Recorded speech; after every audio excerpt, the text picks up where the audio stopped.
Hello friends, தக்காளி வெங்காய சட்னி வந்து இட்லி தோசைக்கு நல்லாயிருக்கும். இந்த சட்னி செஞ்சு பாருங்கள். ஒரு 3 வரமிளகா எடுத்துருக்கேன், 2 பெரிய வெங்காயம், கொஞ்சம் கொத்தமல்லி தழை, கொஞ்சமாக தேங்காய், 2 கீது தேங்காய், 3 தக்காளி எடுத்துருக்கேன். கடாயை வச்சுக்கணும். கடாயை வச்சு எண்ணெய் ஒரு 2 டேபிள் ஸ்பூன் ஊற்றிருக்கிறேன். நல்லெண்ணெய் இருந்தால் நல்லெண்ணெய் செஞ்சாலும் நல்லாயிருக்கும். இந்த சட்னி வந்து குழந்தைங்க நல்லா விரும்பி சாப்பிடுவாங்க. ஆயில் ஊற்றி ஆயில் ஹீட் ஆகிடுச்சு. இந்த டைமில் பெரிய வெங்காயம் வந்து நீளமாக கட் பண்ணி வந்து ஆட் பண்ணிக்கணும்.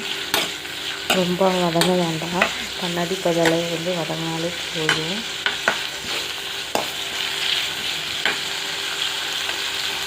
இந்த வரமிளகாய் வந்து ஆட் பண்ணிக்கணும். போட்டு நல்லா ஒரு வதக்கிட்டு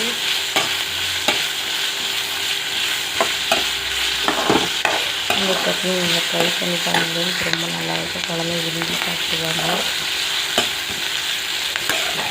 எக்ஸ்ட்ராவே வாங்கி சாப்பிடுவாங்க. இட்லி தோசை நீங்கள் கண்டிப்பாக ட்ரை பண்ணி பாருங்கள். இந்த வீடியோ பிடிச்சிருந்தா லைக் பண்ணுங்கள், கமெண்ட் பண்ணுங்கள், சப்ஸ்கிரைப் பண்ணிக்கோங்க. நல்லா வதங்கிடுச்சு. இந்த டைமில் வந்து 3 தக்காளி ஆட் பண்ணிக்கணும். அரைச்சி வச்சுருந்தீங்கன்னா 2 தக்காளி ஆட் பண்ணிக்கணும். தக்காளி வதங்கினதுமே 2 தேங்காய் சீக்கிரம் வச்சு அந்த தேங்காயை போட்டு கொத்தமல்லி தழை போட்டு வதக்கிட்டு ஆற வச்சு மிக்சியில் போட்டு அரைச்சி கடைசியில் தாளித்து விட்டா chutney ready friends. Thank you friends.